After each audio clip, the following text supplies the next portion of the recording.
Can you imagine if Jamaican leaders start to build the country like, say, Rwanda and, say, El Salvador, where we can come home? I love the fish. I love the bami. I love the mango. I love the sugar cane. I love everything about Jamaica. You understand me? Even my wife, me love about Jamaica.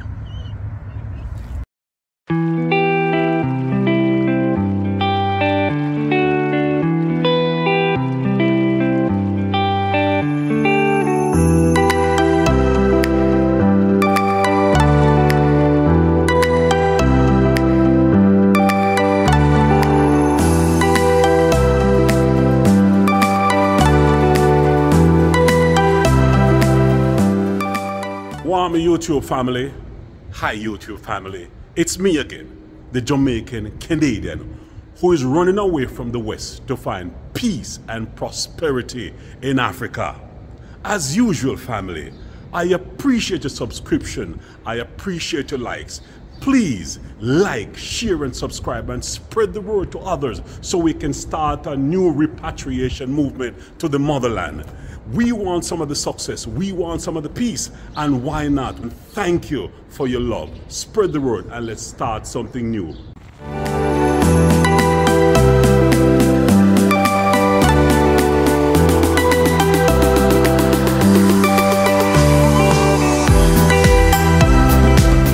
Hey family, you know, someone said to me that, Richard, why are you giving up in Jamaica?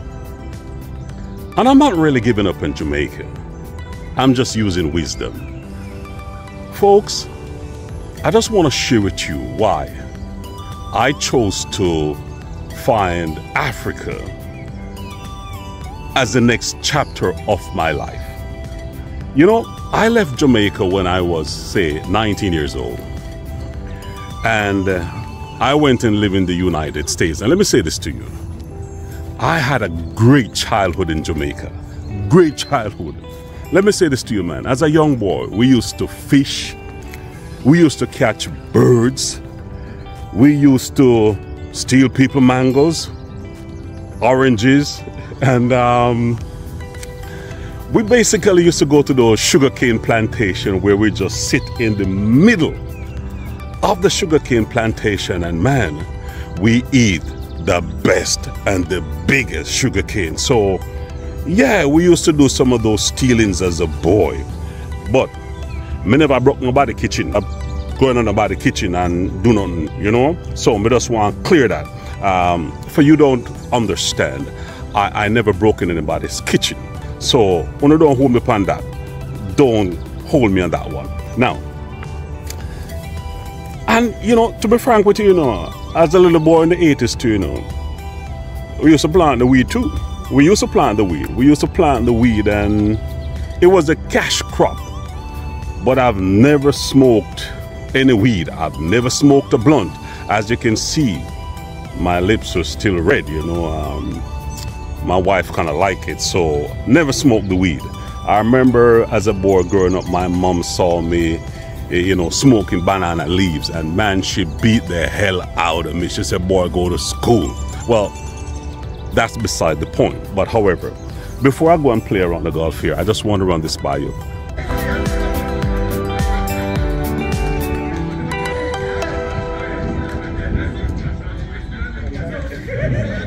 We used to run boat. Run boat is that, you know, you used to go in the woods and you used to cook food. You dig potatoes from the ground. You pick yam from the ground. And we just run a boat, cook food, and we all eat. And life was good.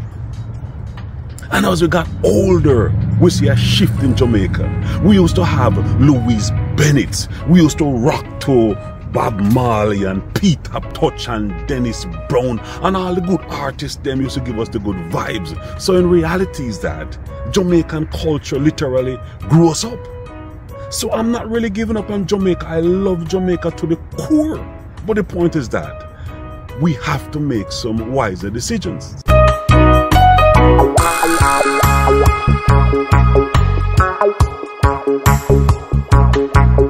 Everywhere you go in the world, Jamaica always doing something prominent, whether it's in the arts, whether it's in the music, whether it's being professional, judge, lawyers, doctors, you know, in every area, Jamaicans will do great. And it kind of breaks my heart that, you know, with so many professional Jamaicans overseas, now think about it. With all that knowledge and financial resources that's outside of Jamaica, can you imagine if Jamaican leaders start building Jamaica as a place so we, the diaspora, can come back home and build the country? If Jamaica is doing so good in tourism, under this kind of condition where it's the highest murder rate in the world,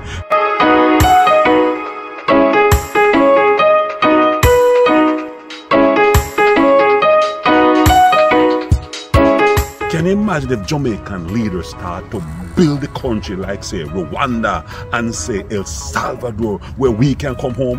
I love the fish. I love the bami. I love the mango. I love the sugar cane. I love everything about Jamaica. You understand me? Even my wife, me love about Jamaica. Well, pardon me. She's Jamaican. I had to drop that in there because she's videotaped. But even that, I love about Jamaica. Jamaica is good.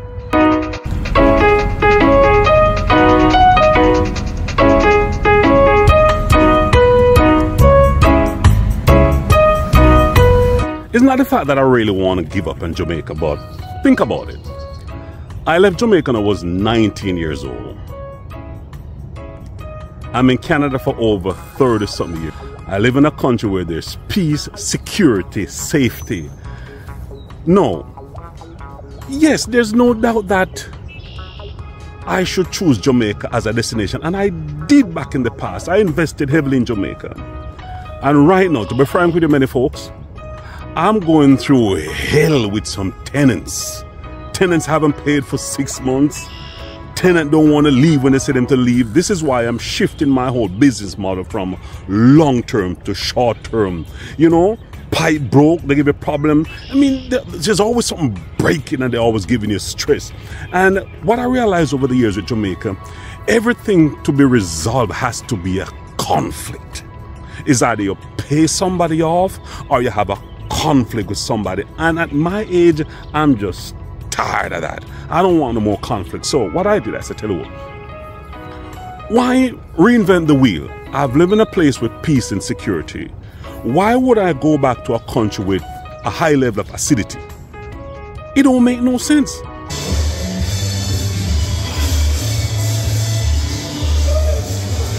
So as I said, when the lockdown came and I looked and assessed everything and I really touched out to God, I said, seek God first. And He gave me the idea, and I started to look at Africa. And, you know, Rwanda actually checked all the boxes for me.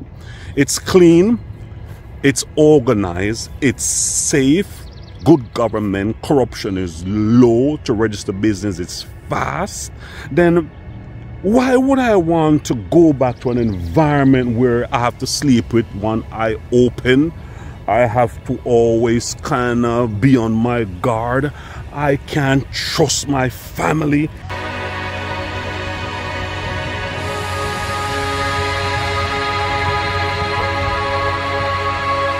Jamaica has black people. Africa has black people also. Now, I believe without a doubt that I reach a point in my life where when I go into Africa is that they literally appreciate what you give to them. They really do appreciate it. And they want the information that we in the West have. And this is why I am encouraging the diasporans, whether you're in Brazil, Jamaica, Trinidad, America, wherever you are as the black diaspora, especially the retired ones. You have a wealth of knowledge. You got some cheddar too. So why not go and give back Africa some of that? I understand the fear of the mass media, the scarism of the mass media, the unknown, the malaria, oh, the wars, the civil war. Oh, but no, that's too much control. Get rid of that. If I can do it, you can do it. And give back some of that wealth to Africa, the wealth of knowledge.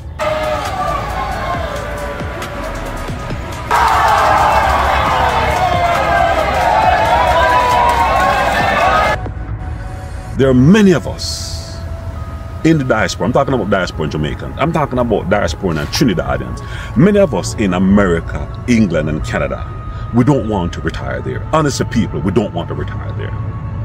But the reality is that when we kind of look back to go, say, to Trinidad, Jamaica, Ghana, places, we have to think twice. We don't want to stay in the rich countries. We don't want to stay there because no matter what, no matter how much you work hard and make your money, you're conscious of this and you cannot let your guard down. In Rwanda, I'm at the country club. I'm at Mariehamn. I can just be me. And that's all I want to be able to be me and give back. So when you have the leaders, them don't create the kind of atmosphere and the safety for retirees. You know how much millions and billions of dollars those leaders are losing? So the reality is that I'm not giving up on Jamaica. I love my country, heart and soul. I love my Bob Marley. I love my Dennis Bro. I love my Akimi Salfish. I love the whole of them things there. But the reality is that I want to have some peace and serenity. I want to walk and just chill out with my wife and have a nice meal. I want to look over the cities and hear the peace and calm in the nights. That is why for me, Africa is more appealing. I want to have my farm and things, and I want to send kids to school. Can't kill me for that.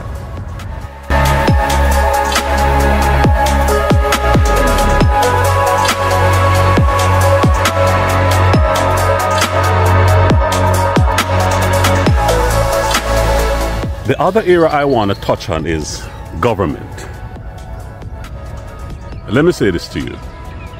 From 1980, I remember 1980 election. I was just 9 years old. And I remember I had to leave our home in Kingston and go in this Catholic church to find shelter, which it didn't even make any sense because if they want to get you, the church wasn't a safe haven, but it was somewhat kind of safe. It's untouchable, but trust me, the church wouldn't even save you at that moment. And I remember the violence, I remember the wars, I remember the shootings, and you know, you had the right-wing opposition, that was Edward Seaga, and you had the government that was in power, that's Mike and Manley, that was a left-wing who was more Cuban affiliated, and the whole hysteria that Manley was bringing, communism. Well, all what he was doing, he was just trying to educate the masses. He talked about the power of education, and the ruling class in Jamaica didn't like it. And that created a situation where you had the Cubans supplying training and arms, and then the CIA providing weapons, and it destabilized the entire country. Let me say this to you folks. Jamaica never came back after that. Jamaica went downhill with crime. Governments after governments, the crime, the murders, the shooting. Let me say that. I'm not beating down my country. I love my country. But from 1980 to 2023, that's 43 years. And you're going to tell me that with so many leaders that came in and left, couldn't fix this country? Yo, man, wait, man. Let me say this to you. Rwanda been through a genocide. 1 million people got slapped away. As I say in Jamaica, 1 million people died. 1 million people. And you're going to tell me that a leader came on, and in 28 years, bring that country to a level that is competing with first world countries. And you're going to tell me that you have so many leaders in Jamaica who have the resources and couldn't even fix that country to lower crime? Well, you just heard the news. They're trying to give themselves over 200% raise for incompetence, and the leaders are telling what? Well, you know, you pay for the leader you get. That means, hey, if we increase their salary, then they'll do a better performance. Yeah, really. And pigs could fly. You mean that if you give them the increase, they're definitely not going to leave. That's the whole idea.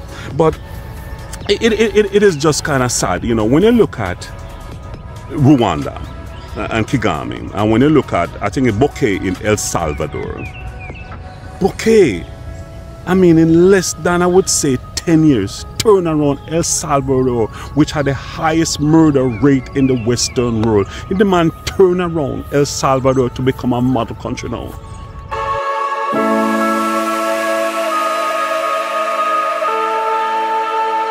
So many guns coming in, you know? And it's like the crime just cannot go down. And I mean, I must leave now. After all of this knowledge, I'm ready to put my foot up and relax and, you know, drink a pina colada. And I have to always keep in checking and wondering, coulda, woulda. That don't make no sense. So that's one of the reasons why you see I chose, and I thank God for the wisdom to basically go to Africa. And honestly, I can't tell you guys what to do. I can't tell you what to do. You have to find your own purpose and all things. But let me tell you, man, the only thing not in Rwanda, Africa, is ackee and pimento.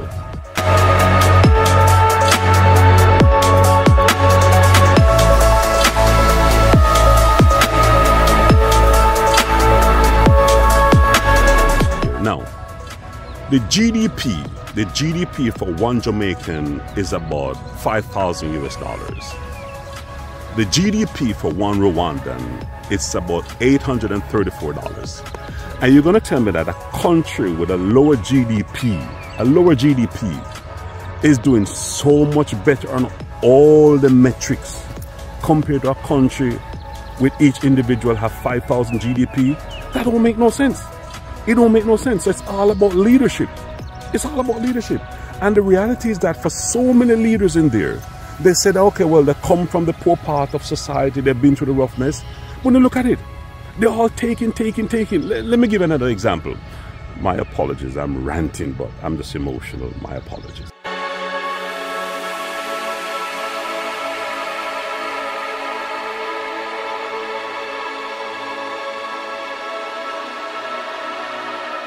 Think about it. When I was a boy growing up, light go off, electric light goes off, like rolling blackouts. Water go off. Here's a country, you know, that's surrounded by a sea. Here's a country that has some of the best fresh waters in the world. And you're going to tell me that you have water keep going off, potholes in the road, and it can't be fixed. And I'm 52 now. The same problems are there. Nothing fixed. You're going to tell me that the same problems are there, nothing fixed. No. When I'm in Rwanda,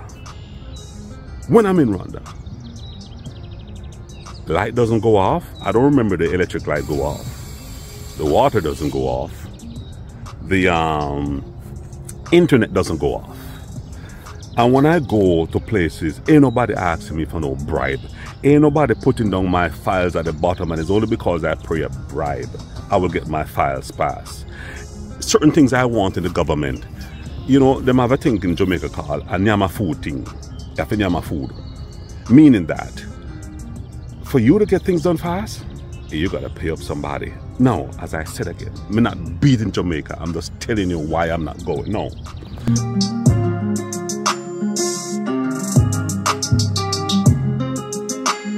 The last thing I want to touch on is Usain Bolt. Usain Bolt is the most prominent and most recognizable athlete in the world and is most famous Jamaican. When the man them can thief Usain Bolt money, man.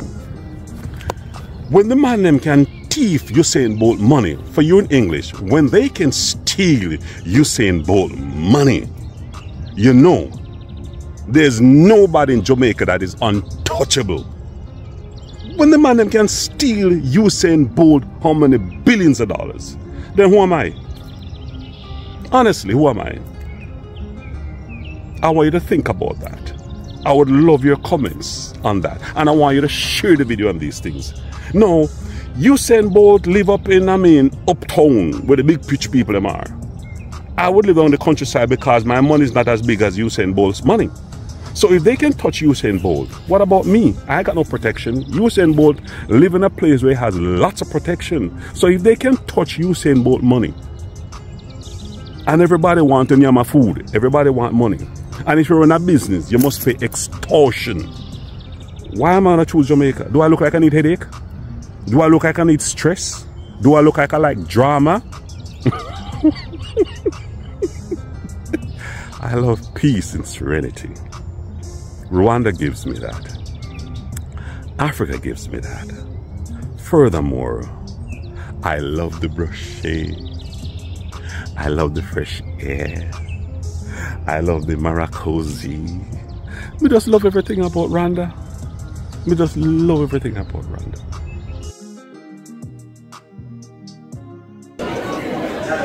Are you having a blast? Delicious. You're eating all the things, don't give me none? Huh? Yeah? Man, the real deal. The real deal? Yeah. Really? Okay, the last piece, you know, me get riled up so me can't shut up. I'm just so pumped up I cannot shut up. Now, is that morally Jamaica gone. Jamaica gone morally. Jamaica has the most churches per capita, yet it has the highest crime rate per capita. If you look at it now, Jamaica has gone to a place now where the dancehall take over by the sprat life.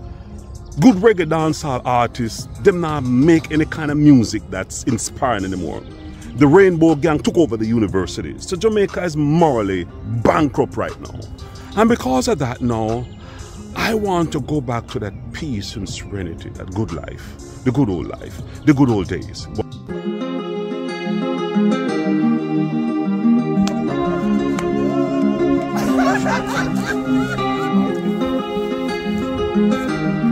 I'm looking for that peace again. You see, my passion and my purpose, I mean, I'm about to play now, so my passion and my purpose is that I want to make sure that I give back to the younger generation.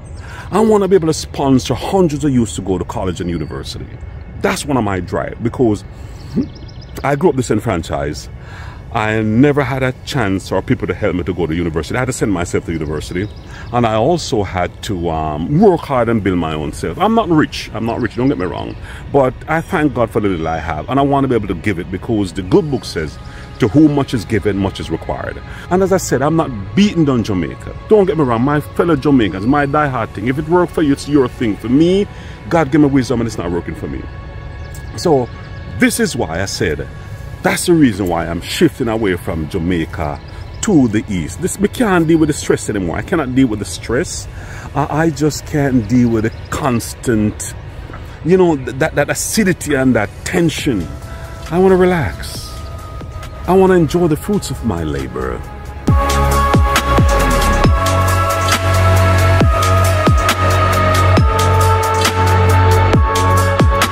Rwandan society really embraces all the metrics that I admire. And as I say, you know, you can't burn the bridges behind me. I'm not doing that. But, you know, God only gives you so much time on the planet. It's what you do with it. And my calling is in Africa. So I want to do that. And if you're retired, please again, stop fearing Africa. Take a trip to Africa. I would always say go Rwanda first, because it has all the standards you have in the West. And then you can branch out to other areas. So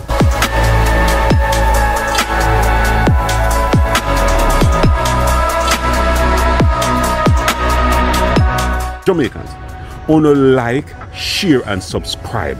My Trinidadian family, my Vincentian, my Grenadians, my American, my Brazilian, my Cuban, all of us in the diaspora. Please, let's remove this mental enslavement and start seeing Africa in a positive light. And if Chinese can learn Kioranda, why not me? They're doing well there, why not us? They see a need and they feel it, so why can't we find needs in Africa and fill it instead of being fearful of Africa?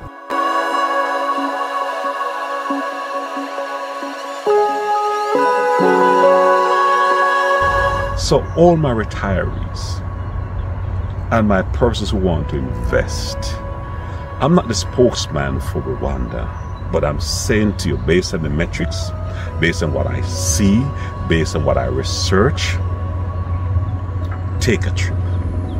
Visit Africa. Visit Rwanda as your first start.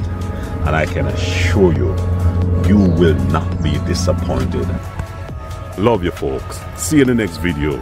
Please share and make us spread the word on top of the mountains. Yes, as Rastaman said, far whatever, back whatever. See you. Run things. Let's move to Africa.